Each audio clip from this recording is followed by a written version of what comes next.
நீங்கள் எவ்வளோ தான் நல்லவங்களாக இருந்தாலும் தவிர்க்க முடியாத காரணத்தினால் ஒரு குறிப்பிட்ட டைம், ஒரு அட்லீஸ்ட் ஒரு செகண்டாக கூட இருக்கலாம், மினிட்ஸாக கூட இருக்கலாம், ஹார்ஸாக கூட இருக்கலாம், அந்த குறிப்பிட்ட டைமில் நீங்கள் உங்களோட கேரக்டரை லாஸ் பண்ணிட்டு தப்பாக நடந்துக்கினீங்கன்னா அந்த கேரக்டர்னாலேயே உங்கள் லைஃபே லாஸ் ஆயிரும் அப்படின்னு திருவள்ளுவர் சொல்வார். Okay, hello guys, this is journalist video. Welcome to 76 video. இந்த வீடியோ நம்ம என்ன பார்க்கணும், திருக்குறளுக்கு அதிகாரம் நம்பர் 18 வெகாமையில் இருக்கிற குறள் நம்பர் 6 பார்க்குறோம். குறள்: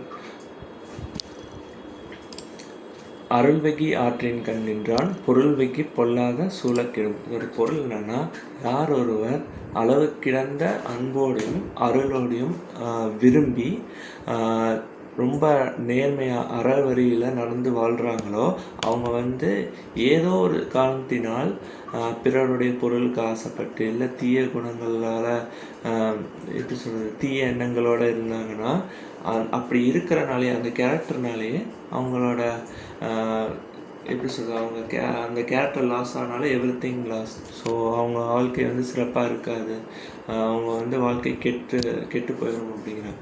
ஸோ எப்பயுமே நம்ம அறவழியில் தான் யோசிக்கணும், நடந்துக்கணும். எப்பயுமே தீய குணங்கள், தீய எண்ணங்கள் இருக்கவே கூடாது அப்படின்னு சொல்கிறாங்க. தேங்க்யூ.